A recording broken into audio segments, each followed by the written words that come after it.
Loan xin được mến chào quý vị khán giả. Chúng ta đang gặp lại nhau trong chương trình talk show trực tuyến Sống khỏe sống vui. Và nếu như quý vị thường xuyên theo dõi chương trình thì có lẽ chúng ta đã biết đến đây là một kênh rất là quen thuộc, nơi quý vị có thể trò chuyện về những vấn đề bệnh lý nhưng theo một góc nhìn có thể nói là lạc quan nhất, thoải mái nhất và giúp cho chúng ta có thể tiếp cận cũng như là hỗ trợ để giúp cho quý vị có kiến thức điều trị bệnh một cách đơn giản, không làm cho chúng ta hoang mang và căng thẳng. Vâng thưa quý vị, chương trình của chúng ta được thực hiện bởi công ty truyền thông Life Channel và chúng tôi rất vinh dự nhận được sự tư vấn chuyên môn bởi các bác sĩ của Bệnh viện Đại học Y Dược Thành phố Hồ Chí Minh và sự đồng hành của Hello Bác sĩ. Thưa quý vị, chương trình của chúng ta ngày hôm nay sẽ nói về một vấn đề mà chắc chắn là rất nhiều quý vị đang rất là quan tâm và có lẽ là viêm đường hô hấp cấp là câu chuyện mà người người nhà nhà ở bất kỳ nơi đâu bây giờ quý vị cũng nghe nói. Và chúng tôi đã có chương trình trực tuyến vào ngày hôm qua để giúp cho quý vị có thể hiểu rõ hơn corona là gì, những cái vấn đề có liên quan, giúp cho chúng ta nhìn nhận rõ về căn bệnh. Và ngày hôm nay tiếp nối sẽ là câu chuyện cũng vẫn là corona nhưng sẽ là phần 2 của câu chuyện này. Chủ đề là gì thì mời quý vị chúng ta sẽ tiếp tục để có thể theo dõi chương trình quý vị nhé. Và quý vị đừng quên là chương trình của chúng ta hiện nay đang được phát trực tiếp trên fanpage Live Channel, kênh sức khỏe trực tuyến, fanpage của Bệnh viện Đại học Y Dược Thành phố Hồ Chí Minh và Hello Bác sĩ. Vâng thưa quý vị, chương trình của chúng ta đang được thực hiện theo hình thức tương tác trực tuyến. Có nghĩa là ngày hôm nay quý vị nào có bất kỳ thắc mắc gì có liên quan đến vấn đề dịch bệnh hiện nay, xin quý vị vui lòng chúng ta có thể là comment ở bên dưới, đặt câu hỏi để chúng tôi gửi ngay đến bác sĩ và chúng ta sẽ có phần trao đổi thật sự là chính xác và chi tiết nhất để tránh những cái câu chuyện hoang mang mà những ngày vừa qua quý vị liên tục bàn bạc với nhau và cuối cùng thì không đi được đến đâu cả, bởi vì chúng ta không phải là những người có chuyên môn. Vậy thì câu chuyện cần có chuyên môn, xin hãy cùng với chúng tôi trò chuyện với chuyên gia quý vị nhé. Và nếu như quý vị nào mà chúng ta cảm thấy đây là một chương trình thật sự rất là cần thiết và thời điểm này thì nó rất cần đấy ạ. Xin vui lòng share cái livestream này ra để cho người thân bạn bè của quý vị có thể cùng xem, cùng đặt câu hỏi và cùng nhau chúng ta có được những cái giải pháp thật sự chính xác cho câu chuyện của mùa dịch bệnh này để mỗi người đều có cái sự yên tâm. Và khi share livestream, xin quý vị đừng quên chúng ta có thể để thêm hashtag nhé, đó là sống khỏe sống vui để chúng ta có thể theo dõi thêm nhiều livestream ý nghĩa khác nữa của chương trình. Vâng thưa quý vị, trước tiên thì có lẽ là xin cho Lan được tóm sơ qua một chút về câu chuyện của dịch bệnh. Ở những ngày vừa qua thì chúng ta sẽ có những con số thống kê. Trước tình hình dịch bệnh hiện nay thì chúng tôi đã thống kê được là vào ngày 6 tháng 2, ngày hôm nay thì số ca lây nhiễm bệnh đã là trên 28.000 và trên 500 người tử vong. Những con số thật sự là biết nói, khiến cho nhiều người hoang mang thì cũng đúng thôi. Tuy nhiên thì hoang mang nhưng không có nghĩa là chúng ta hùa theo đám đông và chúng ta sẽ làm những cái động thái không cần thiết.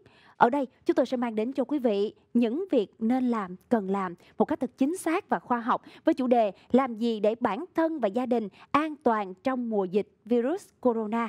Và thưa quý vị, và bây giờ thì xin phép được mời quý vị sẽ cùng gặp gỡ chuyên gia của chương trình ngày hôm nay giúp cho chúng ta có những cái ý kiến chuyên môn chính xác nhất. Xin được giới thiệu với quý vị đó là Phó Giáo sư Tiến sĩ Bác sĩ Nguyễn Thị Bay, Nguyên trưởng Bộ môn Bệnh học Khoa học cổ truyền Bệnh viện Đại học Y Dược Thành phố Hồ Chí Minh.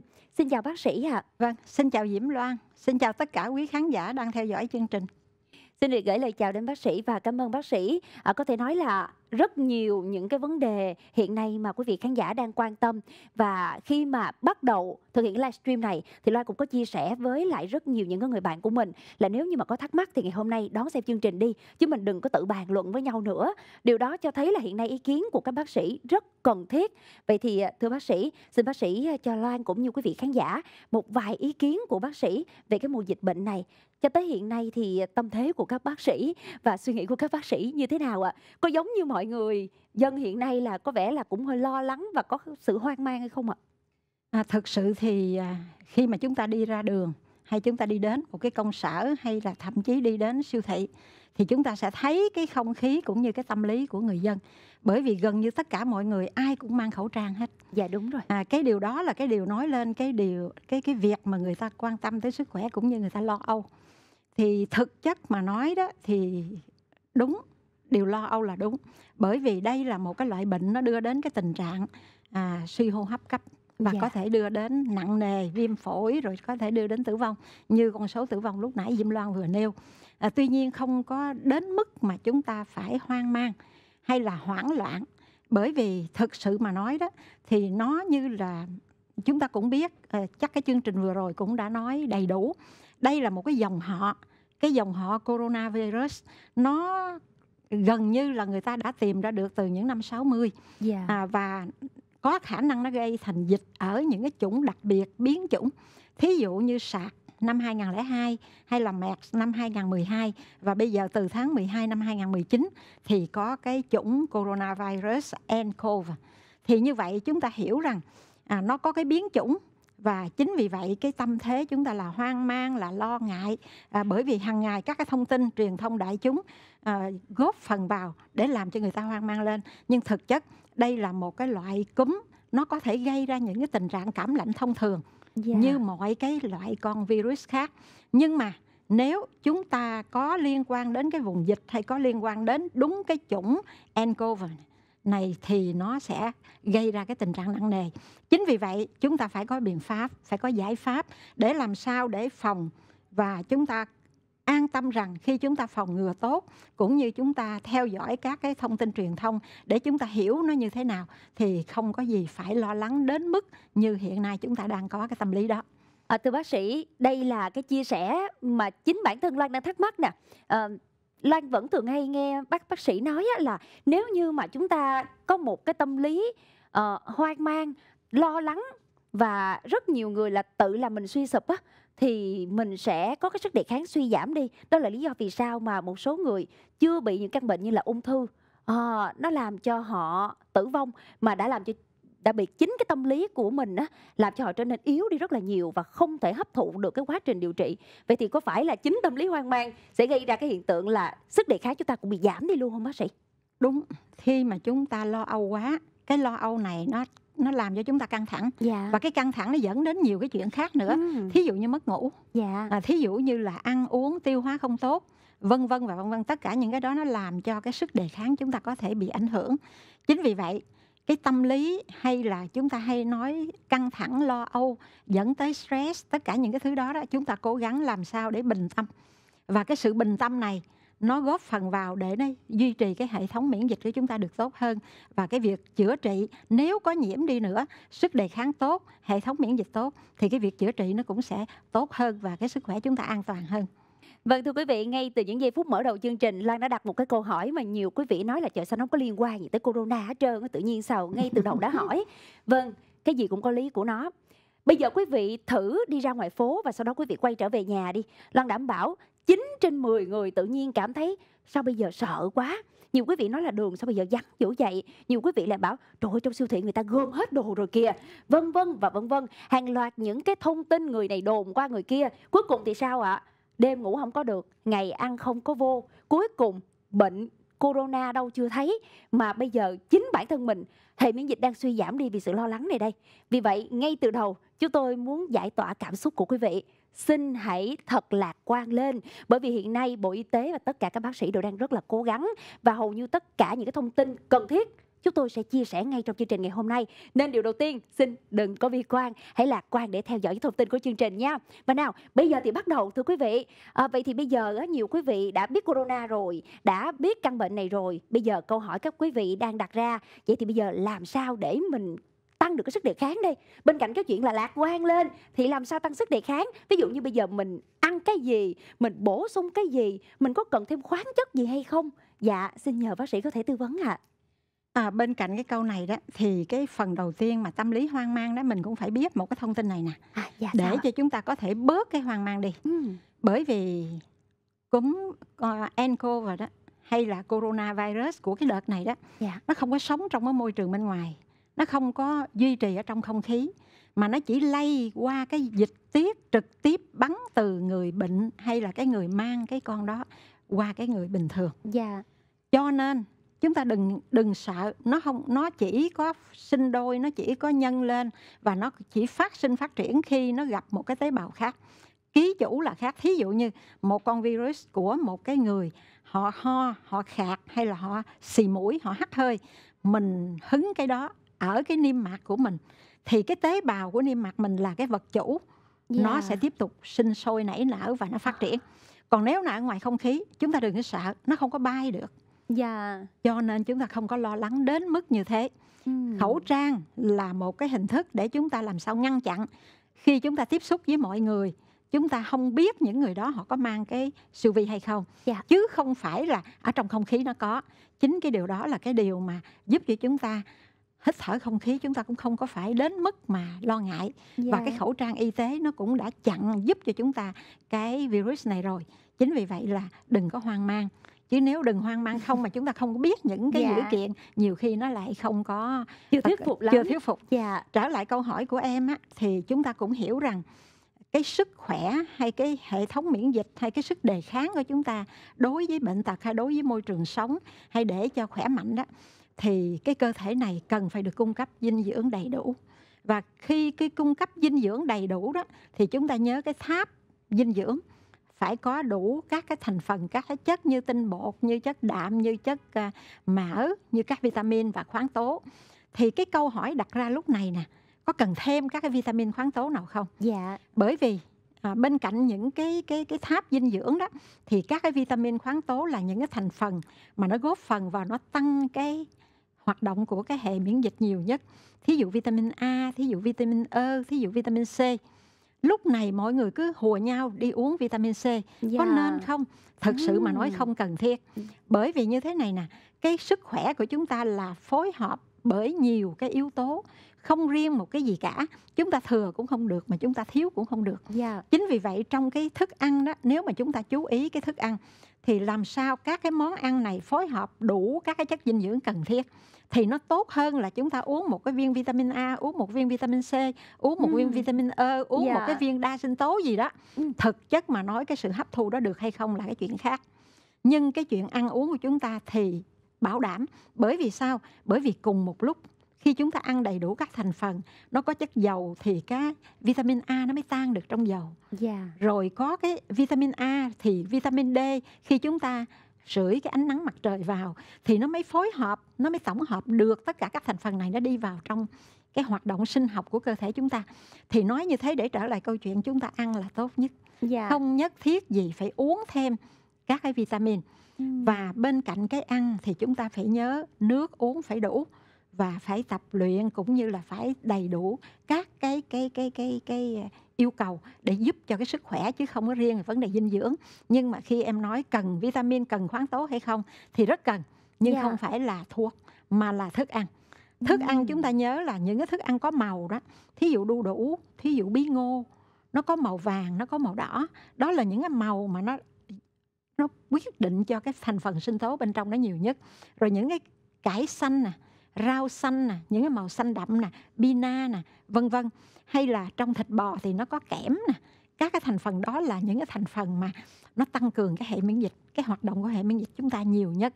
Thành ra chú ý ăn những cái thành phần như tôi vừa mô tả và luôn luôn phải nhớ rằng là cái sức đề kháng hay sức khỏe chúng ta là một cái sự phối hợp bởi nhiều thành phần chứ không phải chỉ một thành phần riêng lẻ.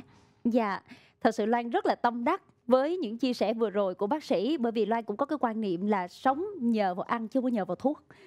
Rất nhiều quý vị á, chúng ta nói là bây giờ tôi hoang mang, tôi căng thẳng quá nên là tôi ăn không có vô, nên thôi bây giờ tôi chuyển qua tôi uống thuốc để tôi cung cấp vitamin. Và bác sĩ cũng vừa nói đó, không thể nào bằng quý vị thưởng thức một cái bữa ăn bằng cái cảm xúc tươi mới của mình. Nên là chúng ta phải suy nghĩ lại cái chuyện này. Với lại những ngày vừa qua thì có một cái tâm lý mà em thấy như vậy nè bác sĩ, đó là mọi người sợ là sẽ khan hiếm thức ăn, khan hiếm thực phẩm, nên là mọi người bắt đầu đi mua tích trữ. Và nhiều người thì nói là sợ là sau này cái khoản chi phí mà họ đang có đó không có đủ để tích trữ đồ ăn, nên là bây giờ họ tiết kiệm từ từ bằng cách là bây giờ chỉ toàn ăn những cái thực phẩm đóng gói thôi cho nó giảm chi phí.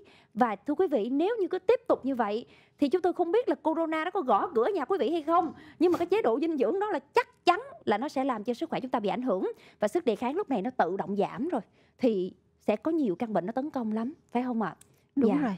Chúng ta nhớ rằng những cái thứ mà nó có thể lên mầm, chúng ta để lâu hơn 3 ngày hoặc một tuần lễ mà để ở ngoài, nó sẽ lên mầm. Có loại lên mầm thì tốt, có loại lên mầm không tốt. Và thí dụ những cái loại rau củ quả tươi xanh á, nó còn đầy đủ các cái thành phần. Nhưng khi mà nó đã bắt đầu nó héo rồi, nó rũ xuống rồi, mặc dù chúng ta trữ ở trong cái tủ lạnh chẳng hạn. Nhưng mà qua những cái ngày chúng ta chuyển tới chuyển lui nó bầm dập, những cái bầm dập đó lần hồi nó cũng hủy hết các cái vitamin. Đúng rồi. Thành ra chúng ta cũng vẫn nấu chín, ăn chín, chúng ta vẫn không phải sử dụng tươi hoàn toàn, nhưng mà chúng ta cũng cần thiết là tươi. Trong vòng mua những cái rau quả tươi thì chỉ trong vòng từ 3 tới 5 ngày là tối đa. Chứ đừng có để ngày này qua ngày khác cho đến nó héo rũ rồi chúng ta lấy ra ăn. Lúc đó giống như Diễm Loan vừa nói, không biết là corona có viếng chưa, nhưng mà thực chất là cái sức đề kháng, cái sức khỏe chúng ta đã đi xuống. Nhiều khi chúng ta lại bị nhiễm một cái thứ bệnh khác. Và cũng xin chia sẻ với quý vị luôn là trước tình hình dịch bệnh hiện nay, nếu như quý vị vẫn đang giữ cái tâm lý là tích trữ cho bản thân mình, quý vị có thấy là quý vị đang làm giàu cho rất nhiều người đầu cơ hay không ạ? Và bây giờ thì bán khẩu trang là giàu nè, tiếp theo bán nước rửa tay cũng giàu nè, và bây giờ bán rau xanh, bán những cái loại thực phẩm mà đóng gói để chúng ta ăn liền, chúng ta tích trữ được, họ cũng giàu lên đó. Nhờ chính cái tâm lý hoang mang của chúng ta đấy ạ. Vì vậy mà quý vị ơi, dừng lại những cái việc không cần thiết này. Bác sĩ nói rồi, ăn sạch, ăn tươi, và đừng tích trữ để người khác cũng còn có cái để mà họ mua cho gia đình của họ nữa, đúng không ạ? Dạ rồi, bây giờ thì chúng ta chuyển qua một cái câu chuyện khác đi. Đó là câu chuyện về cái việc tập luyện. Cái này thì không tích trữ được, mà cái này là phải tự bản thân của mình ngày ngày giờ giờ mình rèn luyện. Vậy thì bây giờ mình có cách nào để tập luyện cho sức đề kháng mình nó tăng lên trong mùa dịch bệnh này hay không ạ? Thực sự nếu mà chúng ta có điều kiện và có thời gian, mỗi ngày chúng ta dành ra 45 phút và liên tiếp 5 ngày một tuần, 7 ngày một tuần thì đó là điều rất tốt. Nếu chúng ta có điều kiện và có thời gian. Còn nếu chúng ta không có điều kiện, không có thời gian, chúng ta vẫn có thể vận dụng được. Nhưng mà đừng có nói rằng tôi quét nhà, hay là tôi đi tới đi lui trong nhà, hay tôi này kia cái nọ, đó là tôi tập luyện. Không phải. Chúng ta dành hẳn một thời gian. Thí dụ như 15 phút cũng được, nửa giờ cũng được. Chúng ta vận động tại chỗ, chúng ta đi bộ tại chỗ. Nhưng mà phải vận động cho cái vận động đó. Vận động toàn thân, vận động xương khớp của chúng ta. Thí dụ như tại chỗ thì chúng ta rướn người lên, chúng ta thả nguyên cái người xuống trên cái gót của mình. Đó là chấn động dọc. Nó giúp cho cái máu huyết lưu thông điều hòa. Còn nếu được đi bộ là tốt nhất. Đi bộ ngoài công viên, hay đi bộ ở ngoài chỗ tập luyện, hay đi bộ trên mái, tất cả mọi cái đều được. Còn ở nhà chúng ta tận dụng cái cầu thang, chúng ta đi lên rồi đi xuống. Đúng rồi. Đó là những cái mà giúp cho chúng ta, nhưng mà đi là đi nhanh, đừng có đi lưỡng thưởng. Bởi vì làm sao cái vận động đó nó ra mồ hôi, và vận động nó phù hợp với sức khỏe của mình, chứ không phải vận động thái quá. Chúng ta không cầu kỳ đến mức đi tập yoga phải ẹo qua phải ẹo lại, phải uống người. Cái đó là dành cho những cái vận động viên. Còn đối với chúng ta làm sao cho giúp cho cái thể lực chúng ta tốt nè, để cho cái máu huyết chúng ta lưu thông được tốt nè, nuôi dưỡng từng cái tế bào cơ thể chúng ta tốt, thì chúng ta vận động tại chỗ được, đi bộ, chạy, đi lên đi xuống cầu thang, tất cả mọi cái giúp cho cái cơ thể chúng ta ra được mồ hôi. Đó là một cái hình thức là bài tiết, thải độc thông qua đường mồ hôi, nhưng nó cũng báo hiệu cho chúng ta biết đó là cái máu huyết nó lưu thông nhiều. Cho nên khi mà nó lưu thông như vậy, nó kích thích, và khi mà chúng ta tập luyện, cái năng lượng, nó sử dụng cái năng lượng của chúng ta, nó làm cho chúng ta ra mồ hôi. Thì cái đó là cái báo động, báo hiệu cho chúng ta hiểu rằng cái việc tập của chúng ta có hiệu quả. Thì như vậy mỗi ngày ít nhất 30 phút. Còn nếu tốt hơn 45 phút. Chúng ta tập tất cả mọi động tác phù hợp với cơ thể của mình. Còn nếu chúng ta đau đầu gối quá, đi lên cầu thang phải cẩn thận. Thì như vậy lúc bấy giờ là chúng ta không có tập đi lên đi xuống cầu thang. Bởi vì cái đầu gối của những người cao tuổi hay những người thoái hóa khớp nó không có cho phép chúng ta đi trên mặt phẳng. Nhưng mà làm sao chúng ta dẹp đồ đạc qua bên để đi trong vòng 14 mét chiều dài ở nhà cũng được, đi tới đi lui, đi tới đi lui, và mở cửa toang ra để cho thoáng khí. Thì cái đó cũng là một cái hình thức tập luyện được, chứ không phải là cầu kỳ phải đến phòng gym hay là phải đến công viên. Và cũng xin được chia sẻ một trong những cái quan điểm mà Loan nhìn thấy những ngày vừa qua. Đó là nhiều quý vị nói là thời gian này là phải tập trung toàn lực để mình chống dịch. Nên là bây giờ là mình chỉ quan tâm tới dịch bệnh thôi. Bao nhiêu tiền là mình đi mua khẩu trang hết, bao nhiêu tiền là mình mua nước rửa tay hết. Nhiều quý vị là bây giờ là chỉ tập trung chăm tới cái chuyện là đừng có để ai lại gần tôi đeo khẩu trang suốt vậy thôi, đừng có lại gần, đừng có để lây bệnh cho tôi. Mà quý vị quên mất một cái điều, đó là bản thân của quý vị nếu như mà đang có những cái căn bệnh nền trong cơ thể rồi, mình đang yếu rồi, ví dụ quý vị có những bệnh về tim mạch, những cái bệnh mà nó đã lâu năm và cần điều trị liên tục bởi bác sĩ, như bệnh tiểu đường chẳng hạn. Nhiều quý vị tự nhiên giai đoạn này cái không uống thuốc nữa, không có theo chỉ định bác sĩ nữa, nói là bây giờ cái này corona nó nguy hiểm hơn, nó chết người liền. Nên là bây giờ là tập trung chỉ chống corona thôi mà quên đi là mình không uống thuốc đều như vậy thì bây giờ biến chứng của tiểu đường, những vấn đề về tim mạch, huyết áp, tất cả mọi thứ nó dâng lên hết một lúc luôn. Lúc đó thật sự phải chia sẻ với quý vị là mình phải quay trở lại đúng những chỉ định của bác sĩ bên cạnh cái tâm lý về cái việc chống dịch quý vị nha. Dạ rồi, bây giờ tiếp theo là câu chuyện của những quý vị mà mình bắt đầu mình nghi ngờ. Nhiều quý vị tự nhiên cứ đi ra đường xong chạy về nhà. Trời chết rồi, tôi nghi quá. Tôi có khả năng tôi bị nhiễm corona rồi. Bây giờ tôi bị nhiễm rồi, tôi nghi quá. Nhiều người tự nhiên vậy luôn hả bác sĩ? Giống như cái tâm lý bây giờ bị như thế. Thì nếu bây giờ họ lỡ nghi như vậy rồi thì họ cần phải làm gì đây ạ? Cái việc đầu tiên hết á, là phải lắng nghe cơ thể. Dạ. Không, mình hiểu là có thể cái người này họ chạy ra đường đó, họ không phải tự nhiên mà họ nghi. Dạ. Thí dụ họ thấy ai đó họ ho, hay là thấy ai đó, cái người nước ngoài đi chẳng hạn, hay là thấy một cái đám đông mà họ không mang khẩu trang. Dạ. Thí dụ thế thì họ cái cảm nhận là tôi đi tới cái chỗ như vậy, Họ có lo. khả năng họ lo. Thì bây giờ thay vì lo đó thì lắng nghe cơ thể của mình. Bởi vì cái từ khi mà nhiễm cái con siêu vi cho tới khi mà nó bắt đầu nó có thể nó xuất hiện triệu chứng đó, từ 2 đến 14 ngày. Thì như vậy, theo dõi ngày thứ nhất, theo dõi ngày thứ hai, xem có sốt không. Bởi vì triệu chứng sốt là chắc chắn có trong cái biểu hiện của cái triệu chứng bệnh lý này. Dạ. Có thể có ho, có thể có khạc đờm, có thể có khó thở, nhưng mà sốt là chắc chắn có. Còn cái có thể kia, thí dụ như ho đó có thể 70%, 80% có khi không có. Đó, nhưng mà sốt có thể sốt nhẹ, có thể sốt cao. Thì khi bắt đầu thấy có triệu chứng sốt thì chúng ta, nhưng mà cũng đừng có nghĩ ngay rằng chúng ta bị nhiễm corona. Dạ. Có thể là bị cảm lạnh. Dạ. Có thể là chúng ta buổi sáng lo trong mình là sao? Thấy người tự nhiên ớn ớn lạnh. Lúc này thời tiết vào buổi sáng sớm nó cũng hơi lạnh một chút. Có lạnh. Đó, rồi vô tình đi ra quên mang khẩu trang, rồi đi tới gặp ai đó hay nói chuyện người nào đó, rồi tình cờ nghe người ta ho hay gì đó, về cái tâm lý hoang mang lo ngại. Thì bây giờ cái điều đầu tiên là về lo rửa tay, rửa chân, rửa mặt, rửa mày cho nó xong. Rồi chúng ta uống nước nhiều, ăn uống đầy đủ, theo dõi cái sức khỏe của mình. Nếu có các cái triệu chứng thì lúc bây giờ chúng ta mới bắt đầu để ý. Thì khi đó nếu có kèm theo ho, có kèm theo mà trước đó cái lịch sử là chúng ta có tiếp xúc với những cái nhóm người như vậy thì nên báo cho cái cơ quan y tế.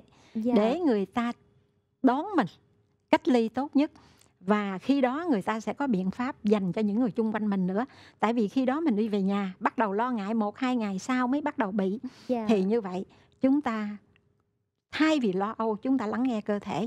Và bên cạnh đó chúng ta chuẩn bị tinh thần bằng cách là ăn uống đầy đủ, ngủ đủ giấc, làm sao để cho nó không có các cái cảm lạnh thông thường, các gì đó nó cũng vượt qua. Bên cạnh đó chúng ta chú ý, nếu là cái cảm lạnh thông thường thế nào nó cũng có đau họng, chúng ta súc nước ấm, chúng ta súc nước muối. Và bên cạnh đó chúng ta giữ cái vệ sinh răng miệng thường xuyên hơn.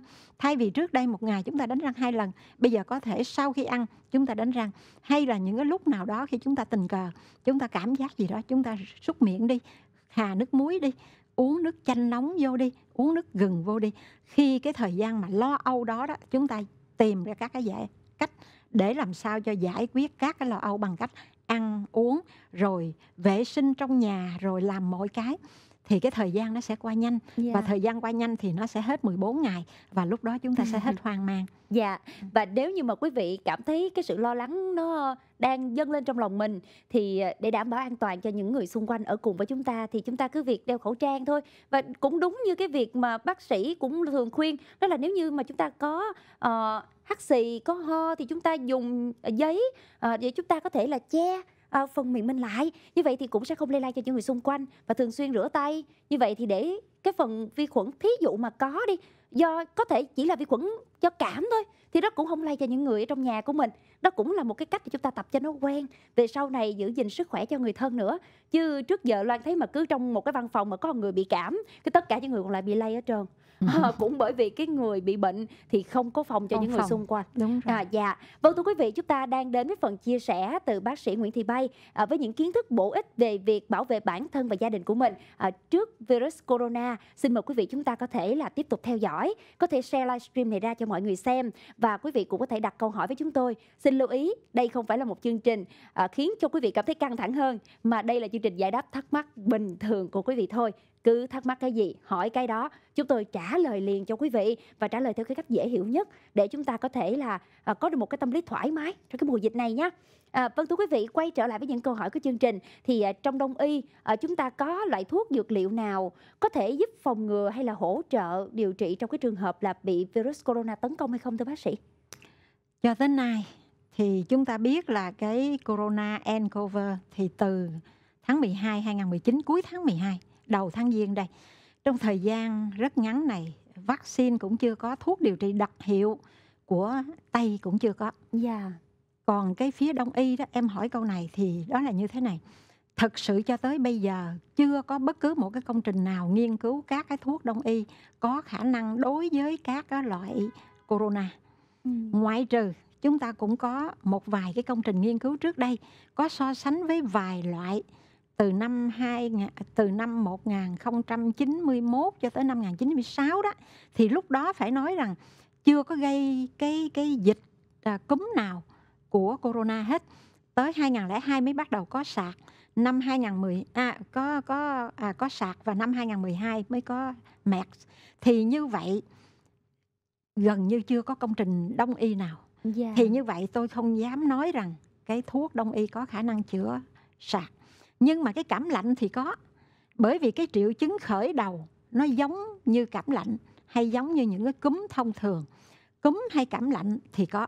Thí dụ những cái loại như là kim ngân hoa, như liên kiều, như hoàng bá, như hoàng liên vân vân. Đó là những cái loại mà người ta thường sử dụng khi các cái trường hợp có cảm lạnh hay có cúm xảy ra. Bên cạnh đó thì người ta cũng thường sử dụng các cái loại tinh dầu, các loại thực vật dược mà có tinh dầu. Thí dụ như là những cái thứ thông thường như chúng ta thấy như bạc hà, như kinh giới, như tía tô, như tần dày lá. Đó là những thứ mà nó chữa triệu chứng, như khi có ho nè, chữa triệu chứng ho. Khi có sốt, nó hạ sốt nè, như bạc hà, tinh dầu bạc hà nó vừa hạ sốt mà nó vừa có tính kháng sinh. Thì như vậy, những cái loại dược liệu có thể giải quyết các cái triệu chứng thông thường của cảm lạnh hay của cúm. Thì thí dụ như trong giai đoạn này chúng ta cũng có thể sử dụng. Tuy nhiên, bởi vì đây là một cái dịch, chính vì vậy chúng ta có thể, đối với Đông y, cái sở trường của Đông y đó là bệnh mãn tính và phục hồi tốt hơn là các cái giai đoạn cấp tính. Đây là cái giai đoạn cấp tính. Nếu chúng ta can thiệp rồi nó giảm cái triệu chứng, nó che mất cái triệu chứng đi, trong khi đó những cái diễn tiến khác chúng ta không thấy, thì tốt nhất là khoan sử dụng Đông y trong cái giai đoạn mà chúng ta nghi ngờ dịch cũng như trong cái giai đoạn cấp tính này. Còn thí dụ như là chúng ta dự phòng, thấy rằng có cái khuynh hướng là bị cảm lạnh hay có khuynh hướng thông thường, chúng ta không có tiếp xúc với vùng dịch hay là người về từ vùng dịch, hay là chúng ta ở nhà chúng ta không làm gì hết, tự nhiên nó có cảm lạnh, nó cũng có ho, nó cũng có sổ mũi, chúng ta cũng có thể sử dụng những cái loại thông thường này, rồi chúng ta xông bằng xả hay bằng gừng hay là bằng những cái loại mà có tinh dầu như từ trước tới nay, thì nó chỉ giải quyết được là cảm lạnh hay là cúm thông thường, chứ không có giải quyết cái vấn đề của corona nCoV. Cho nên chúng ta khẳng định là không có bất cứ một cái loại thuốc Đông y nào cho tới hiện nay, chưa có công trình nghiên cứu nào. Dạ. Hỏi câu hỏi đặc biệt này cũng là để giúp cho tất cả quý vị chúng ta tránh trong cái thời gian này bị một số những cái thông tin đồn thổi hoặc là một số những cái mẫu quảng cáo có thể sẽ khiến cho quý vị có cái niềm tin không đúng và cuối cùng thì tiền mất tật mang. Và chúng tôi đã có sự khẳng định chính xác từ phía chuyên gia rồi quý vị nha. Không nên tin những cái loại thuốc mà người ta đồn thổi vào thời điểm này nha. Bởi vì theo như những gì mà quý vị đọc được trong những ngày vừa qua thì có lẽ quý vị cũng biết là các nhà khoa học đang tích cực nghiên cứu, nhưng mà hiện nay thì chưa có thuốc để điều trị dứt điểm và cũng chưa có vaccine để có thể hỗ trợ trong trường hợp chúng ta đang đối diện với chủng mới của virus corona. Tuy nhiên thì có một thông tin mà có lẽ quý vị nào để ý thì chúng ta sẽ lưu tâm, đó là vừa qua thì các nhà khoa học của Trung Quốc cũng đã công bố một cái loại thuốc có khả năng ức chế được virus corona ở cái mức độ tế bào. Như vậy thì chỉ mới ở cái mức độ là ức chế nhẹ thôi ha. Thì nó có tên là song hoàng liên. Và khi mà thông tin này xuất hiện thì đã khiến cho rất nhiều người chấp nhận xếp hàng xuyên đêm tại các hiệu thuốc để mà mua cái loại thuốc này. Xin được hỏi bác sĩ là thông tin về loại thuốc này theo bác sĩ nó như thế nào ạ? Cái song hoàng liên đó thì tôi có tìm đọc, thì trong đó nó cấu tạo bởi cái hoàng liên, kim ngân hoa với liên kiều. Đó cũng là những cái dược liệu mà lúc nãy tôi có liệt kê ra. trong dân gian cũng như trong y học cổ truyền, sử dụng trong các cái cúm thông thường hay là trong các cái cảm lạnh, các cái bệnh lý của đường hô hấp trên có thể sử dụng nó. Tuy nhiên cái sông Hoàng Liên này đó thì cũng được khá nhiều cái công trình nghiên cứu. Thí dụ như là tôi xin lỗi, có một cái công trình nghiên cứu năm 1998 của Chao Wing Liu và Robert Douglas đánh giá hiệu quả của thuốc trong cái điều trị nhiễm trùng hô hấp cấp. Trong đó có 2 cái nghiên cứu này thì điều trị cái viêm phế quản cấp và viêm phổi ở trẻ em. Tôi xin nói lại, đây là cái công trình nghiên cứu về viêm phế quản cấp ở trẻ em và viêm phổi ở trẻ em. Đó là năm 1998. Rồi năm 2014 đó thì cái sông Hoàng Liên dạng uống thì có thử nghiệm trên cái người bệnh nhân cảm lạnh thông thường và cúm. Như tôi nói lúc nãy, cái corona đó là một cái dòng họ, nó rất là nhiều. Người ta phân lập nó được từ những năm 60 và nó có những cái biến chủng nó mới gây thành dịch. Thì như lần này cái biến chủng của nó là nCoV. Còn những cái lần sạc hay những lần khác thì đó là những cái chủng khác. Còn hàng loạt các cái cúm corona như là C34, OH gì đó, vân vân, nó có từng cái loại thì nó gây ra giống như cúm thông thường thôi. Thì như vậy cái công trình nghiên cứu 2014 này đánh giá hiệu quả của bài thuốc này đó, thử nghiệm trên 100 bệnh nhân cảm lạnh thông thường và có so sánh với ribavirin. Thì chúng ta thấy là cái hiện nay mà nói đó, chưa có thuốc đặc trị nhưng mà ta sử dụng với lại cái ribavirin hay là ta sử dụng cái chloroquine thì người ta thấy rằng nó phần nào, tại vì đây là những cái thuốc mà chữa các con virus khác, người ta sử dụng thử thì người ta thấy phần nào đó nó cũng làm giảm đi cái quá trình mà hoạt động của nó, chứ chưa hẳn là điều trị được. Đó, cái điều trị được hiện nay chúng ta phải chú ý điều này nè, đó là cái điều trị triệu chứng và chuẩn bị cái sức đề kháng cho cơ thể để tự cái cơ thể đào thải cái nCoV này ra ngoài, chứ chưa có cái thuốc đặc trị. Bên cạnh đó đó, người ta điều trị các cái bệnh nền, các cái bệnh nền khác, thí dụ như đái tháo đường, thí dụ như các cái bệnh phổi tắc nghẽn mãn tính, thí dụ các cái bệnh thận, các cái bệnh gan, vân vân. Người ta điều trị các cái bệnh đó cho thiệt là tốt và đồng thời người ta giúp cái khả năng miễn dịch, người ta truyền dịch, người ta giúp cho các cái chức năng trong cơ thể của chúng ta, điện giải, nước, tất cả mọi thứ cân bằng để cho cơ thể tự đào thải nó ra. Thì như vậy cái việc điều trị hiện nay, các phác đồ hiện nay chúng ta đang áp dụng, như hiện nay các cái trường hợp mà ở Việt Nam chúng ta cũng có các cái trường hợp bị nhiễm rồi đưa vào chợ rẫy điều trị hết về. Đã có được 3 ca lành bệnh trở về, còn lại những ca khác tiếp tục cách ly nhưng mà cái tình trạng nó chưa phải là nặng. Nói như vậy để trở lại câu chuyện là cái việc điều trị đó không phải đặc hiệu nhưng mà người ta chuẩn bị tốt cho cái cơ thể để cơ thể đẩy lùi ra. Thì như vậy cái ribavirin này cũng là một cái thử nghiệm chứ chưa phải là một cái, nó là kháng virus nhưng mà kháng virus các cái dòng khác, không phải cái virus corona nCoV.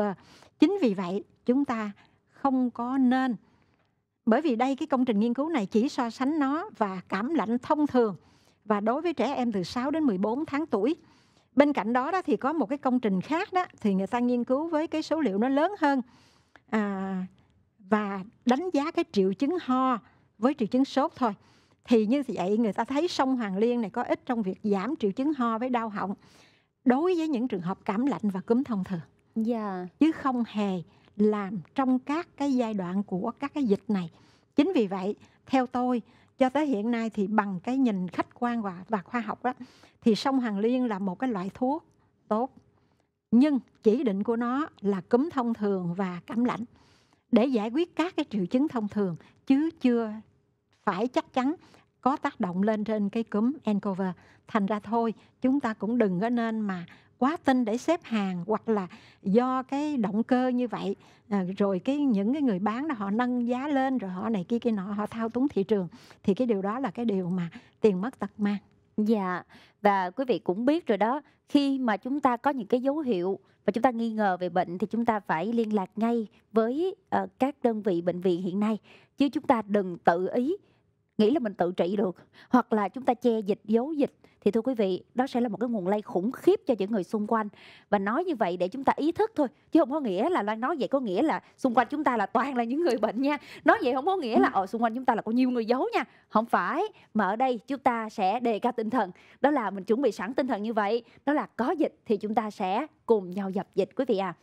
Dạ, và tiếp nối thì cũng có nhiều quý vị thắc mắc là không biết ở bên Đông y mình thì mình chẩn đoán cũng như mình điều trị được, căn bệnh này hiện tại bây giờ như thế nào hay không ạ? Thực sự thì Đông y nó có một cái cách chẩn đoán khác với Tây y. Dạ. Và một số cái loại bệnh hiện nay đối với trong đào tạo đó thì chúng tôi cũng chẩn đoán theo Tây y. Chẩn đoán theo Tây y rồi dựa trên cái cơ địa để nói rằng là cái chức năng của cái tạng phủ nào theo Đông y nó bị tổn thương thì sẽ cấu tạo bài thuốc phù hợp, hay là cái phương pháp châm cứu, hay là các cái phương pháp không dùng thuốc khác phù hợp để mà giúp cho giải quyết cái vấn đề của chức năng đó. Chứ còn không có cái chẩn đoán cúm, corona, hay là chẩn đoán các cái tình trạng như bằng Đông y, Dạ. mà vẫn chẩn đoán bằng Tây y. Bên cạnh đó chẩn đoán thêm cái Đông y là cái thể trạng, cái cơ địa này thuộc cái thể trạng cơ địa nào, từ đó mới đưa ra cái giải pháp. Và cái giải pháp có khi là phải kết hợp Đông Tây, chứ Dạ. không phải chỉ thuần túy là Đông y. Dạ, và để kết hợp được thì hiển nhiên chúng ta phải gặp bác sĩ, chứ chúng ta cũng không thể tự mình, mua thuốc, hay là chúng ta cũng không thể tự mình để điều trị được đâu quý vị nha. Dạ, và hiện nay thì cũng có nhiều quý vị chắc chắn là đang rất là thắc mắc, bởi vì chúng ta đang nghe nói là có rất nhiều những trường hợp điều trị không khỏi, nhưng cũng là có rất nhiều trường hợp họ đã được điều trị khỏi rồi. Vậy thì ca nào sẽ được điều trị khỏi mà những ca khác vì sao lại không ạ? Hiện nay đó, theo cái thông tin của Y tế Thế giới thì thông thường những cái ca mà diễn biến nặng thường là những cái ca có những cái bệnh nền khác, Dạ. có những cái loại bệnh mãn tính khác đang mang và cao tuổi. Bởi vì cái trong quá trình lão hóa đó thì nó thường là đa bệnh thái. Bên cạnh đó thí dụ như chúng ta có những cái bệnh nền mà chúng ta chưa chữa khỏi, như vậy cái đề kháng của chúng ta đang giảm. Chúng ta đang có cái suy thận, chúng ta đang có cái suy gan, hay chúng ta đang có cái bệnh về chuyển hóa như đái tháo đường, thì cái đó thường là nó nặng. Tuy nhiên, dù là nặng, nếu chúng ta đến sớm kịp thời, các thầy thuốc như tôi nói lúc nãy, người ta sẽ tập trung điều trị cái bệnh nền, bên cạnh đó điều trị các cái triệu chứng, và làm sao cho nâng cao cái sức kháng bệnh của cơ thể của chúng ta bằng cách nuôi dưỡng, cũng như là các cái dịch truyền, cũng như sử dụng cái máy thở, cũng như sử dụng hỗ trợ các chức năng. Thì khi mà cơ thể chúng ta được hỗ trợ chức năng, đồng thời cái sự nuôi dưỡng nó chuẩn mực và điều trị cái bệnh nền, thì cái sức đề kháng nó sẽ tăng lên và nó đẩy lùi bệnh ra.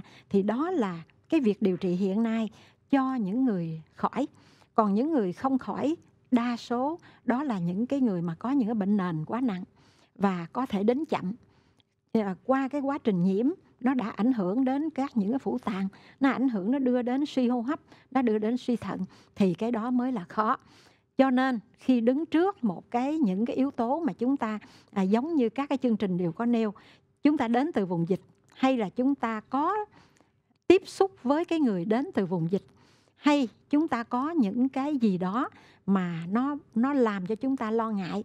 Thí dụ như là cái cơ thể chúng ta nó báo hiệu có cái mệt mỏi, có cái cảm giác nó hăm hấp sốt lên, vân vân, mà có liên quan tới những cái yếu tố dịch tễ học như tôi vừa nói lúc nãy, như là đi về từ vùng dịch, hay là có liên quan tới những người như vậy, thì chúng ta lập tức thông tin cho những cơ sở y tế để người ta kiểm tra mình ngay xem có hay không có. Thì nếu không có thì thôi chúng ta an tâm. Còn nếu có thì chúng ta được cách ly, và gia đình cũng sẽ được hỗ trợ cách ly để làm sao cho nó không có lan tỏa ra những người xung quanh. Dạ, và nếu như trước đây thì việc chúng ta kiểm tra xét nghiệm tới vài ngày mới có kết quả, thì bây giờ đã được rút ngắn xuống khoảng thời gian chỉ còn khoảng là 1 ngày hoặc là hơn một chút thôi. Nên là quý vị ơi, chúng ta bình tĩnh và chúng ta cũng sẽ yên tâm hơn. Nếu như mình có những cái vấn đề thì mình kiểm tra thôi ạ. Thời gian sẽ không còn dài để quý vị chờ đợi nữa. Dạ, và cũng xin được lưu ý là Tết xong thì rất nhiều quý vị có những cái bệnh lý nền như bác sĩ vừa chia sẻ đó, là nó diễn tiến nặng hơn. Bởi vì Tết á, mình lo đi chơi, mình lo thăm người thân, mình lo ăn tiệc dữ quá, nên là mình quên uống thuốc. Dạ, nên là những cái bệnh như là đái tháo đường nè, những cái bệnh về huyết áp á, nhiều khi vui buồn lẫn lộn trong cái dịp xuân này á, nó cũng sẽ nặng hơn đấy. Nên là quý vị một lần nữa chúng tôi lại khuyên nên gặp lại bác sĩ của mình đang điều trị những cái căn bệnh này và hỗ trợ ngay để chúng ta có được một cái sức khỏe tốt. Thì đó là cái cách đơn giản nhất để chúng ta có thể phòng chống dịch ạ. Còn bây giờ thì sẽ là một thắc mắc nữa ạ. Thưa bác sĩ, chế độ ăn uống và sinh hoạt cho những người bị nhiễm bệnh do virus corona gây ra nó sẽ như thế nào là phù hợp để giúp cho họ có thể tăng cái khả năng được chữa khỏi bệnh như bác sĩ vừa chia sẻ ạ? Nếu đã nhiễm bệnh rồi thì chúng ta phải ăn chín, tránh ăn đồ sống, tránh ăn đồ tươi giai đoạn này. Bởi vì ăn chín, uống sôi, đó là nó là giúp cho cái hệ tiêu hóa chúng ta cũng dễ dàng làm việc và đồng thời hạn chế những cái nhiễm, những cái vi trùng cơ hội hay là cái vi ký sinh cơ hội nó có ở trong rau quả tươi hay gì đó vân vân. Ăn chín uống sôi và những cái thức ăn này phải dễ tiêu hóa để giúp cho cái hoạt động cơ thể chúng ta là một cái lúc nào nó cũng hoạt động hết. Nhưng mà nếu mà nó phải tăng cường cho cái hệ tiêu hóa thì nó sẽ giảm cho những cái hệ khác. Chính vì vậy trong cái giai đoạn này thì chúng ta cho những người nhiễm bệnh họ ăn uống nhẹ nhàng. Nhưng mà cái quan trọng đó là cái giai đoạn mà nhiễm bệnh đó, nếu mà chúng ta đã có nhiễm bệnh rồi chúng ta biết thì thường thường là được cách ly và được nuôi dưỡng trong cái môi trường của cái sự cách ly đó. Còn nếu mà nói nhiễm bệnh là chúng ta đang nghi ngờ hoặc là chúng ta có cái cảm lạnh, chúng ta đang có những cái biểu hiện của cái cúm mà thông thường thì chúng ta cũng sẽ phải ăn uống theo cái chế độ như thế. Và chúng ta cũng chú ý những cái điều như thế này. Có những thức ăn uống đó nó sẽ giúp cho cái sức đề kháng chúng ta nó tăng lên một chút. Thí dụ giai đoạn này chúng ta có thể ăn tỏi nhiều hơn một chút. Tỏi nó gây hôi miệng, tỏi nó có thể nó làm cho chúng ta không có thích lắm. Nhưng mà chúng ta biết rằng trong tỏi đó nó có cái thành phần là allicin. Nó có cái giúp cho vừa kháng sinh đường mũi họng này được, nhưng mà đồng thời nó cũng làm tăng cái sức đề kháng chúng ta. Hay là buổi sáng đó, thay vì chúng ta uống nước nóng sau đó để chúng ta đi vệ sinh cho nó dễ, bây giờ chúng ta thêm vào nước nóng đó một vài lát gừng hay là một chút xíu mật ong nếu có sẵn. Không nhất thiết chúng ta đừng đi kiếm mật ong để mua lúc này để gây lại đắt nữa cho xem gây ra khan hiếm mật ong nữa. Thì chúng ta có thể là chúng ta uống nước ấm, bỏ ít lát gừng. Gừng thì sẵn sàng lúc nào cũng có, nó không đến nỗi lắm. Chứ không nhất thiết. Còn nếu có mật ong sẵn thì chúng ta mật ong, chanh cũng được, vân vân. Tức là làm sao để cho, và nhớ đừng uống nước lạnh, uống nước ấm, làm sao để cho cái cơ thể chúng ta là nó không có chịu bất cứ một cái thử thách nào hết. Bởi vì uống nước lạnh là cơ thể chúng ta phải làm sao để làm nóng nó lên đủ 37 độ.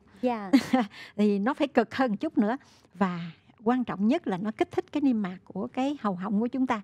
Và cái những cái vi khuẩn cơ hội nó có sẵn ở trong cái miệng của chúng ta nè, có khi nó phát tác, nó gây ra viêm họng, rồi chúng ta lại sợ hãi, chúng ta lại hoang mang. Thì đó là giai đoạn này chúng ta dù không phải nhiễm bệnh, chúng ta cũng phải nên uống nước ấm. Rồi trong nước ấm đó nếu mà chúng ta có thể thêm chút xíu gừng để giúp cho cái tiêu hóa, cũng giúp cho cơ thể chúng ta ấm lên, thì cái điều đó nó sẽ giúp cho sức khỏe của mình tốt hơn. Và những ngày này thì chúng ta có thể tăng thêm lượng vitamin C, thay vì là uống cứ dạng viên, dạng đóng gói sẵn, thì mình vẫn có thể sử dụng những cái giải pháp tự nhiên như là chanh cam hay là chanh dây. Đúng rồi em. Ngon nữa đúng không bác sĩ? Vâng thưa quý vị, nếu như chúng ta tập được cái thói quen là uống những cái loại nước trái cây như vậy cho gia đình của mình, không phải chỉ trong dịp này mà là trong tất cả các ngày bình thường của chúng ta thôi, thì cũng là cách tốt để tăng vitamin C một cách tự nhiên ạ.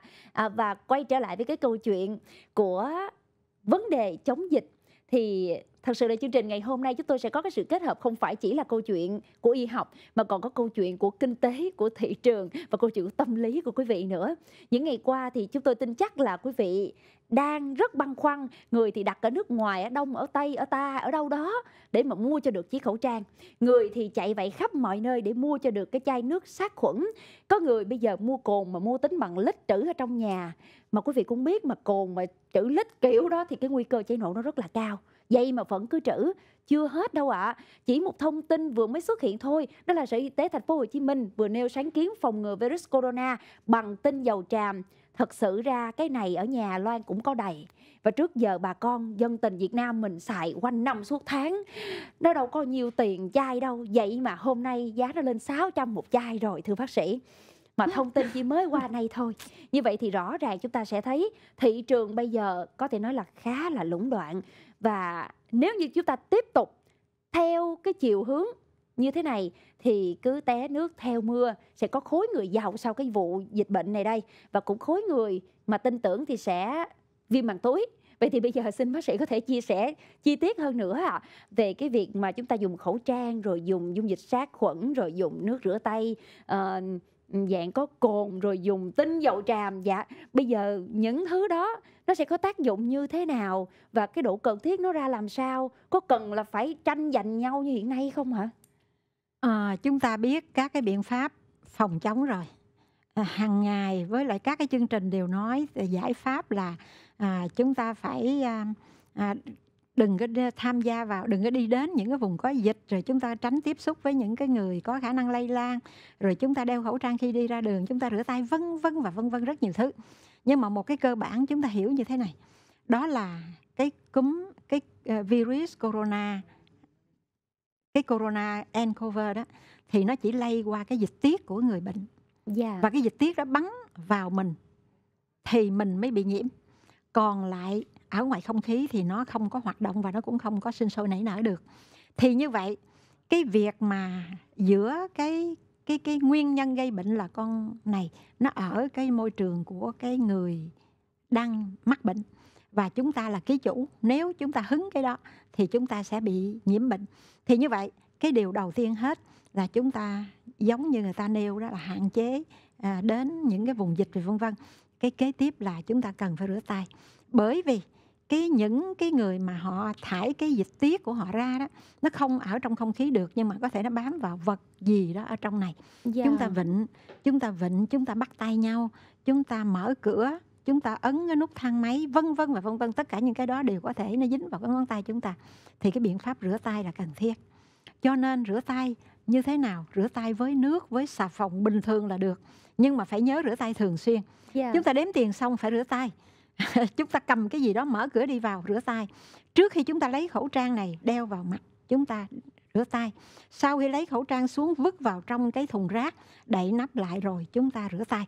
Tất cả cái rửa tay đó là một cái giải pháp. Và tránh đưa cái bàn tay của chúng ta lên trên các dụi mắt hay là lên mũi, lên miệng vân vân, để không có lỡ mà chúng ta vô tình chưa rửa tay thì nó cũng không có đến mức là lây vào trong cái người của chúng ta.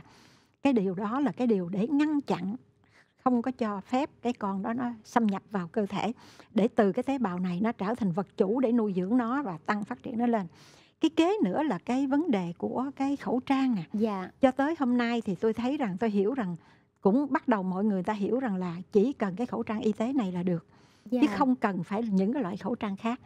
Mặc dù vậy đó thì cái khẩu trang này bắt đầu lên giá, bắt đầu nó khan hiếm đó. Nhưng mà chúng ta biết cái khẩu trang này nè, nó đủ sức, nó cản được cái virus. Bởi vì nó tới 3 lớp. Lớp ngoài này nè là lớp nó được tráng, có thể những cái dịch tiết hay gì đó rơi vào đây nó sẽ rơi xuống, hoặc là nó sẽ không có vào trong được. Nó có 3 lớp là lớp ngoài cùng, lớp trong cùng là lớp luôn luôn cái màu trắng. Lớp trong cùng luôn luôn màu trắng, lớp xốp mềm để nó hút ẩm và mình thở ra thở vào nó không có bị bí. Và lớp chính giữa là lớp màng ngăn luôn được cái virus và những cái bụi mịn nó không có chui vào.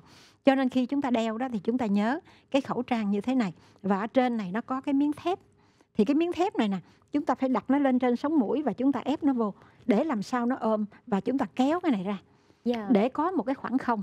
Thì khi nói về cái này đeo đúng khẩu trang đó thì chúng ta hiểu, để chúng ta hiểu rằng cái đó, cái cơ chế nó như thế. Cho nên khi chúng ta mở ra rồi chúng ta vứt, chúng ta không có đeo lại lần thứ hai. Bởi vì khi chúng ta mở ra có thể cái tay chúng ta đã vướng và chúng ta gây ra bên trong nè. Và cái quan trọng nữa là không có xếp lại bỏ trong túi rồi lấy ra. Cái đó là cái mà cái khả năng nhiễm vào rất cao. Mặc dù chúng ta nghĩ rằng chúng ta đeo là an toàn rồi, nhưng mà nó vẫn bị. Và khi lấy, các cái thầy thuốc chuyên gia người ta cũng hướng dẫn là phải nắm 2 cái quai, chứ không được nắm ở trong như tôi nãy giờ tôi hướng dẫn cho nên tôi nói như vậy. Và bên cạnh đó có một cái câu hỏi của em vừa nêu, đó là cái tinh dầu tràm tẩm vào trong khẩu trang để đeo. Thì cái này đó có thể làm với những cái người mà chịu được mùi dầu. Có những người không chịu được mùi dầu. Dạ đúng rồi. Và khi chúng ta đeo khẩu trang này nè, không quen thì cái cảm giác sẽ ngộp. Bởi vì chúng ta thở ra thở vào, cái cảm giác thôi, chứ đúng ra cái này nó thông khí và nó sẽ hít vào thở ra được bình thường, chứ không đến nỗi cái carbonic chúng ta thở ra. Nhiều người hỏi tôi rồi, bác sĩ ơi, khi có cái màng ngăn như vậy tôi thở ra rồi tôi lại hít vào cái carbonic của tôi nữa, thì như vậy có tốt không? Thì xin nói rõ ràng ra, nó không có, chúng ta không tự hít vào đâu, nó đi ra hết. Và chúng ta cũng hít vào cái không khí tốt như thường. Và khi mà chúng ta rắc cái này vào đó, đối với những người chịu được mùi dầu thì được, nhưng có những người không chịu được mùi dầu thì nó càng gây ra cái khó thở nhiều hơn. Cho nên cái tinh dầu tràm tốt, nhưng mà không nhất thiết phải tẩm vào cho tất cả mọi người. Lỡ chúng ta cẩn thận quá, cha mẹ thấy vậy làm hết cho con để đeo, nhiều khi nó chịu không được, nó dị ứng, hoặc là nó ngộp thở, tội nghiệp cháu bé. Đó là không nên. Còn cái tinh dầu tràm bản chất của nó là tốt, bởi vì nó ấm, nó có tinh dầu. Bản thân của tinh dầu nó cũng giúp phần nào đó kháng sinh, nhưng mà kháng sinh nó không diệt được virus. Kháng sinh nó chỉ diệt một số các cái vi khuẩn thông thường, chứ nó không diệt cái virus. Và cái tinh dầu này nó cũng giúp cho phần nào để cho giãn cơ, nó giúp cho nó giảm đau, nó dịu, chứ không phải nó làm cho diệt được cái con này. Cho nên chúng ta đừng nghĩ rằng cái tinh dầu tràm nó diệt tinh dầu, diệt con corona. Không có diệt chút nào hết. Nó làm cho chúng ta cảm giác thông thoáng, cho những cái người mà ngửi được mùi dễ thở hơn. Và nếu chúng ta có đau đầu hay chúng ta có cái cảm lạnh, thì khi chúng ta bôi ấm vô như vậy, chúng ta dễ chịu. Khi chúng ta có cảm lạnh, chúng ta có ho, chúng ta có thể thoa một chút ở cổ, chúng ta thoa một chút ở trán, vân vân, thì nó sẽ dịu đau và đồng thời nó dễ chịu. Còn cái chuyện tẩm vô đây thì chúng ta phải thận trọng, người nào chịu được, người nào không chịu được. Bên cạnh đó thì em có hỏi thêm là những cái giải pháp khác.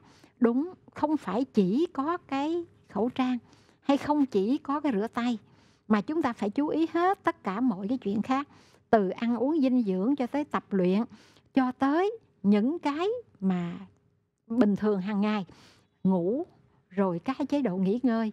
Khi chúng ta thực hiện được hết tất cả những cái đó, thì chúng ta mới hy vọng rằng cái sức khỏe chúng ta tốt. Và chúng ta có nhiễm cái gì đi nữa thì dầu là cúm, thì chúng ta biết hiện nay là nhà nước cũng đang có tất cả những cái đội phòng dịch, cũng như những đội cấp cứu nhanh, cũng như những cái đội để giúp cho chúng ta. Thành ra không có gì phải lo âu đến mức mà chúng ta phải sử dụng nhiều cái giải pháp mà chúng ta chưa biết nó thực hư ra sao. Và nói về câu chuyện sử dụng khẩu trang thì xin được hầu chuyện quý vị bằng một câu chuyện nhỏ nhỏ sáng nay Loan vừa mới gặp thôi. Vì tình hình giá khẩu trang tăng cao và rất nhiều người quý cái khẩu trang vô cùng. Vì vậy mà sáng ngày hôm nay trong một cái quán ăn thì có một anh nọ, anh bị có lẽ là cảm lạnh thôi. Loan nghĩ là cảm lạnh thôi, chứ cũng không nhất thiết là ngay lập tức là nói là anh này bị bệnh đâu. Thì anh ắt xì và anh đeo khẩu trang rất là kỹ 3 lớp. Khi anh ắt xì, anh kéo cái khẩu trang xuống. Và sau đó anh ắt xì, anh lại kéo cái khẩu trang lên. Sau đó chừng vài giây sau lại thấy anh ắt xì, anh lại kéo cái khẩu trang xuống. Anh ắt xì xong anh lại kéo cái khẩu trang lên. Vâng thưa quý vị, dùng khẩu trang thì phải dùng cho đúng. Khẩu trang tác dụng của nó là để ngăn cái lượng dịch tiết cho bản thân của mình tạo ra bắn vào người khác, cũng như là hứng cái lượng dịch tiết của người khác bắn vào mình, chứ không phải là để chúng ta che cho nó đúng với lại xu hướng. Dạ không phải. Dạ cũng không phải là để che xong rồi chụp hình để đăng Facebook cho nó vui. Dạ không đúng. Thì qua đây cũng hy vọng là quý vị dùng khẩu trang cho nó chính xác, chứ còn sợ là mừng át xì xong nó dơ cái khẩu trang thì tốn tiền mua cái khẩu trang khác, nên là cứ lần vậy kéo xuống, lần vậy kéo lên, cuối cùng tất cả mọi người xung quanh chắc là bị nhiễm bệnh hết sau khi gặp cái anh chàng cẩn thận quá đáng này. Dạ, vâng thưa quý vị, còn bây giờ thì chúng tôi xin phép được mời quý vị, chúng ta sẽ bắt đầu đến với những câu hỏi của quý vị khán giả gửi về cho chương trình ngày hôm nay. Và quý vị cứ yên tâm nha, câu hỏi của quý vị chúng tôi sẽ cố gắng để giải đáp hết trong chương trình ạ. Vâng, câu hỏi mà chúng ta nhận được là nếu không có nước rửa tay khô hay nước kháng khuẩn, có thể rửa bằng xà phòng rửa tay bình thường được hay không? Dạ, rất nhiều quý vị mấy ngày vừa qua là săn nước rửa tay, rồi có nhiều người lên Facebook và chia sẻ là họ biết cách để chế tạo nước rửa tay luôn, rồi họ chỉ cho mọi người, rồi họ bán nước rửa tay đó luôn. Dạ, xin mời bác sĩ giải đáp ạ. Có thể rửa tay bằng nước rửa tay bình thường của chúng ta hàng ngày, hoặc là với xà phòng ở nhà cũng được, không có nhất thiết gì. Nhưng mà khi rửa tay chúng ta rửa tay đúng cách, để cái tay dưới cái vòi, và cái vòi nước này chúng ta xả ra, đồng thời chúng ta sử dụng cái xà phòng ở nhà của mình để chúng ta rửa. Nếu có được dung dịch sát khuẩn càng tốt, còn nếu không chúng ta chỉ cần rửa như thế dưới cái vòi nước thì nó cũng đã đủ sạch rồi. không nhất thiết gì phải dùng tới cồn 90 độ, hay không nhất thiết gì phải dùng tới cái dung dịch sát khuẩn, vân vân. Chúng ta chỉ cần rửa tay bằng các cái xà phòng bình thường, các xà bông bánh của y tế, của các cái nơi mà của Sở Y tế cho phép đều được hết, chứ không có nhất thiết gì bắt buộc phải dùng những cái loại xà phòng sát khuẩn đúng chuẩn. Dạ, như vậy yên tâm, đỡ tốn tiền mua. Dạ, vâng, chúng ta sẽ đến với những câu hỏi tiếp theo của chương trình ngày hôm nay ạ. Làm sao để phân biệt cảm cúm và viêm hô hấp do nCoV gây ra thưa bác sĩ? Thực sự thì khó phân biệt trong những ngày đầu, ngoại trừ chúng ta coi lại cái lịch sử của chúng ta có tiếp xúc với lại cái môi trường lây bệnh hay không. Dạ. Bởi vì các triệu chứng nó gần na ná như nhau trong khi mới bắt đầu xuất hiện các triệu chứng. Nếu chúng ta có cái lịch sử là đi tới cái vùng dịch hoặc liên lạc nói chuyện bắt tay với cái người từ cái vùng dịch về. Cái vùng dịch đó, thì chúng ta cũng không phải là nói từ Trung Quốc về. Dạ. Có nhiều khi họ đi ở sân bay, ở sân ga, ở chung trên máy bay, vân vân và vân vân, rất nhiều. Nhưng mà họ cũng chưa có biểu hiện sốt hay gì cả. Cho nên khi ra khỏi sân bay hay gì đó người ta cũng không phát hiện. Tuy nhiên họ đã có nhiễm. Nhưng mà chúng ta cũng nhớ một cái điều như thế này, khi đang thời kỳ ủ bệnh thì nó không có lây. Nó không có lây trong thời kỳ ủ bệnh. Khi bắt đầu xuất hiện triệu chứng, khi bắt đầu xuất hiện các cái dịch tiết bắn ra, lúc bây giờ mới lây. Thì những cái người này đó có thể chưa có xuất hiện, vẫn là ủ bệnh, nhưng mà khi người ta đi trong môi trường dịch xảy ra rồi về, hay là ở sân bay, hay là người ta tiếp xúc những cái người đi trên máy bay, có thể là trong đó cái môi trường nó đã có. Tay chân người ta liệu có rửa sạch hay không, chúng ta bắt tay họ hay chúng ta nói chuyện với họ ở mức độ quá gần, dưới 2 mét. Nếu mà chúng ta đứng cách xa 2 mét thì cái dịch tiết nó không bắn vào người chúng ta. Nhưng mà nếu chúng ta ở cái khoảng cách như cô với Diễm Loan này, thì chắc chắn khi tôi nói, em nói có thể là bắn vào nhau. Thì như vậy nếu mà lịch sử chúng ta có tiếp xúc với cái mối nghi ngờ nào đó, mà khi có bắt đầu xuất hiện triệu chứng sốt, ho, khó thở, thôi lập tức chúng ta thông tin cho tới cái nơi, cái cơ sở y tế gần nhất để giúp cho để người ta giúp cho mình. Thì cái điều đó, chứ còn phân biệt cái triệu chứng khởi đầu của cúm corona nCoV hay là cúm cảm lạnh thông thường, nó không có cái sự khác biệt lớn lắm. Dạ. Và như vậy thì quý vị ơi, chúng ta sẽ nếu như phát hiện ra mình có những cái dấu hiệu mà nó giống như là bệnh cảm cúm, thì quý vị có thể là mình nhớ mình đeo khẩu trang để mình không có tạo điều kiện cho những cái hạt nước bọt đó bắn ra bên ngoài, gây hoang mang cho những người xung quanh thôi. Còn cái chuyện mình có bệnh hay không thì chúng ta phải chờ một khoảng thời gian để có thể xác định chính xác. Khoan hoang mang nha. Dạ rồi, câu hỏi kế tiếp ạ. Vâng, quý vị nào có câu hỏi xin vui lòng cứ comment ở bên dưới, chúng tôi sẽ tiến hành trả lời trong chương trình ngày hôm nay. Và những câu hỏi liên quan tới corona thì cứ việc hỏi quý vị nha. Câu hỏi kế tiếp thưa bác sĩ, dấu hiệu nào thì nên đến bệnh viện khám và được cách ly? Dạ, dấu hiệu nào ạ? Như tôi mô tả nãy giờ đó, thì cái triệu chứng chắc chắn phải có đó là sốt. Sốt có thể sốt nhẹ, có thể sốt hơn 38 độ, nhưng mà khởi đầu bao giờ nó cũng sẽ có sốt. Bên cạnh đó có ho, có khó thở. Ho, khó thở không bắt buộc phải có, nhưng mà dần hồi nó sẽ xuất hiện. Bên cạnh đó thì có lịch sử là liên quan đến cái vùng dịch tễ hoặc là cái người bị nhiễm trước. Thì khi có cái lịch sử tiếp xúc với cái người nghi ngờ, với lại khi có cái triệu chứng đó, thì chúng ta nên đến cơ sở y tế. Còn nếu mà chúng ta soát xét lại lịch sử hoàn toàn, chúng ta không tiếp xúc với ai hết, chúng ta ở nhà từ Tết tới giờ không có đi đâu, và người ở nhà cũng đi làm rồi về này kia, đại khái cũng không có cái tiếp xúc gì với ai nhiều lắm. Và nhất là những cái người này tuân thủ khi đi ra đường hay đi đến cơ quan làm việc, đeo khẩu trang đầy đủ, rồi về nhà tắm rửa giặt giũ đàng hoàng cẩn thận, thì chúng ta an tâm.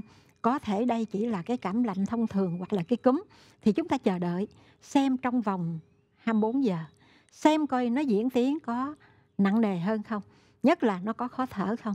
Thì khi trong vòng sau 24 tiếng đồng hồ mà các cái triệu chứng thường cái cúm đó, thì chúng ta thấy trong vòng ngày đầu, ngày thứ hai thì nó cũng vẫn còn đau mình, nó vẫn còn nặng nề, chứ không phải hết liền đâu. Nhưng mà cái khuynh hướng chúng ta sẽ thấy là nó dịu dần. Nhất là khi chúng ta điều trị triệu chứng bằng cách là chúng ta sử dụng các hạ sốt hoặc chúng ta xông, thì nó sẽ giảm cái triệu chứng xuống. và chúng ta cảm giác nó nhẹ mình đi. Còn nếu là tiếp tục nó ho nhiều hơn, nó đau họng hơn và nó khó thở thì lập tức trong thời gian 24 giờ này chúng ta phải báo tới cơ sở y tế. Dạ, xin được cảm ơn bác sĩ rất là nhiều đã dành thời gian để cùng đến với chương trình ngày hôm nay và mang đến cho quý vị khán giả những thông tin rất là chi tiết để giúp cho chúng ta có cách nhận biết cũng như là chúng ta sẽ phòng ngừa được dịch bệnh khiến cho quý vị khá là lo lắng trong thời gian gần đây. Và một lần nữa thì chúng tôi vẫn hy vọng hãy lạc quan.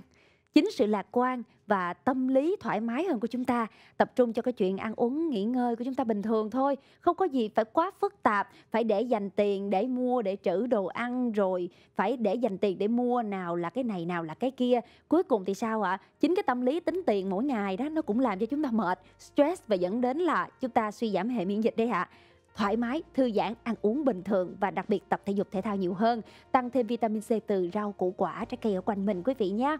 Và trước khi chúng ta khép lại chương trình ngày hôm nay thì xin bác sĩ có đôi lời chia sẻ, nhắn nhủ đến quý vị khán giả của chúng ta.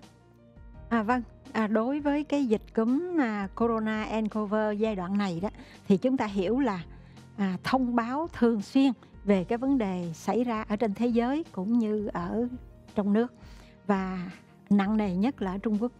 Và ở đất nước chúng ta thì phải nói là cho tới nay chỉ có 10 ca. Và tất cả những cái ca này hiện nay đang kiểm soát và 3 ca đã lành bệnh hẳn, không còn lo ngại gì nữa. Thì cái điều đó nó giúp cho chúng ta hiểu là Bộ Y tế cũng như là tất cả những cái thầy thuốc đang quan tâm rất lớn, cũng như là xây dựng các cái phác đồ cũng như là cách thức, các cái giải pháp giúp cho người dân hiểu được cái vấn đề để tự phòng bệnh cho mình. Thì như vậy chúng ta tuân thủ các cái giải pháp làm sao để phòng bệnh cũng như tránh lây lan cho người khác bằng cách là tìm hiểu, thường xuyên theo dõi các cái thông tin, chia sẻ ở trên các cái phương tiện truyền thông cũng như là trên các cái báo đài để chúng ta hiểu được rằng chúng ta phải làm gì, và chúng ta biết được rằng hiện nay cái vùng dịch tễ nó lan ra hay nó đã bắt đầu nó khu trú lại, để cái tâm lý của chúng ta sẽ được giải quyết nữa. Ngoài ra nữa đó thì chúng ta hiểu rằng cái môi trường vệ sinh thông thoáng thì nó đem đến cái sức khỏe cho chúng ta nói chung, và đồng thời đang trong mùa dịch này thì chúng ta cũng cần phải chú ý cái điều đó bằng cách là vệ sinh môi trường, vệ sinh nhà cửa sạch sẽ, áo quần chúng ta giặt hàng ngày không để lại, nhất là người đi làm về thay ra giặt liền, và giặt nếu là cái người đó trong cái nghi ngờ nhiễm bệnh thì phải giặt trong điều kiện nước sôi chứ không phải giặt bình thường nữa là khác.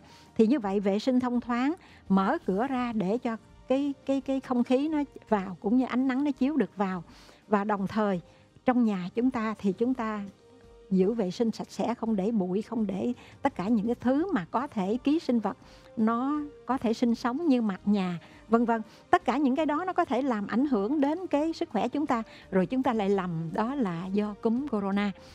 Bên cạnh đó thì chúng ta nhớ ngủ đủ nè, uống nước đủ trên 2 lít mỗi ngày. Giấc ngủ đủ, uống nước đủ cũng như ăn đầy đủ các chất dinh dưỡng thì nó làm cho sức khỏe chúng ta nó được duy trì. Bên cạnh đó nhớ tập thể dục thể thao mỗi ngày, tận dụng cái công việc hàng ngày cũng như tận dụng cái thời gian rỗi rãi để chúng ta có thể tập luyện ít nhất 30 phút, tốt nhất 45 phút, từ 30 đến 45 phút mỗi ngày thì nó sẽ giúp cho máu huyết chúng ta lưu thông. Và nếu chúng ta có nhiễm cúm đi nữa, máu huyết chúng ta tuần hoàn, chúng ta lưu thông như vậy, cái đề kháng của chúng ta nó sẽ tăng lên và cái việc điều trị nó cũng sẽ dễ dàng hơn. Khi mà chúng ta ù lì, thụ động thì khi đó cái việc điều trị nó sẽ càng khó hơn nữa. Và cuối cùng khi chúng ta đi ra đường thì chúng ta nhớ bao giờ cũng vậy, giữ vệ sinh cho mình và đồng thời giữ vệ sinh người khác. Khi chúng ta có ho, có hắt xì hơi, có gì đó, chúng ta dùng, nếu không có đeo khẩu trang, dùng tay che lại, dùng cái áo che lại, và làm sao để tránh cho nó bắn ra ở cái môi trường. Và thôi thì chúng ta đeo cái khẩu trang, bởi vì nó sẽ phần nào đó nó hạn chế, bên cạnh đó nó sẽ giúp hạn chế những cái siêu vi khác từ bên ngoài nó bắn vào cho mình. Khi chúng ta lên xe bus, chúng ta đi taxi hay chúng ta đi ở trong môi trường ở bên ngoài, khi chạy xe thì không sợ bởi vì nó không có sống trong không khí. Nhưng mà khi chúng ta đi xe bus hay chúng ta đi trong taxi để máy lạnh, đó là cái môi trường mà nó sống tốt nhất. Ở trong môi trường trên 57-60 độ thì con virus này nó có thể chết. Nhưng mà ở trong cái môi trường máy lạnh của xe hơi, đó là nó có thể sống lâu hơn. Và khi sống lâu nó ở trên vật gì đó chúng ta rờ, thì như vậy khi đi ra đường, khi về nhớ vệ sinh tay, rửa tay. Thì khi chúng ta chuẩn bị tốt tất cả những đó, không có gì phải sợ hãi hết. Chúng ta sống như bình thường và chúng ta quan sát để hiểu được rằng cái việc đối phó với dịch không phải từ những cái cơ quan y tế. Dĩ nhiên cơ quan y tế là việc điều trị, nhưng mà chúng ta là khi chúng ta phòng thì đó là tạo giảm đi cái gánh nặng lớn nhất cho ngành y tế trong cái chuyện phòng bệnh, hay là làm cho cái dịch bệnh này nó phát triển nhiều hơn. Một lần nữa xin được chân thành cảm ơn bác sĩ đã đến với chương trình ngày hôm nay. Kính thưa tất cả quý vị đừng quên là chúng ta có thể tiếp tục đón theo dõi chuỗi chủ đề về căn bệnh viêm đường hô hấp cấp do chủng mới của virus corona gây ra vào chương trình ngày mai quý vị nhé. Cũng vào lúc 15 giờ ngày 7 tháng 2 năm 2020 trên kênh Live Channel. Và chủ đề ngày mai của chúng ta sẽ là giải đáp thắc mắc về dịch viêm đường hô hấp cấp do virus corona gây ra. Và quý vị nhớ, không phải chỉ là trên fanpage Live Channel mà chúng ta có thể xem trên kênh Sức khỏe trực tuyến, fanpage của Bệnh viện Đại học Y Dược Thành phố Hồ Chí Minh, Hello Bác sĩ nữa. Và chúng ta lại có thể tiếp tục. Hôm nay coi xong, quý vị vẫn còn thắc mắc, quý vị chưa kịp hỏi hoặc là chưa nghĩ ra để hỏi, thì ngày mai quý vị tiếp tục xem và chúng ta sẽ đặt câu hỏi với bác sĩ là khách mời của chương trình ngày mai quý vị nhé. Còn bây giờ thì chương trình talk show trực tuyến Sống khỏe sống vui với chủ đề làm gì để chúng ta có thể giúp cho bản thân và gia đình an toàn trong mùa dịch virus corona cũng xin được khép lại tại đây. Cảm ơn tất cả quý vị đã đồng hành, quan tâm theo dõi. Còn bây giờ thì xin chào và hẹn gặp lại tất cả quý vị trong chương trình tiếp theo ạ. Xin chào.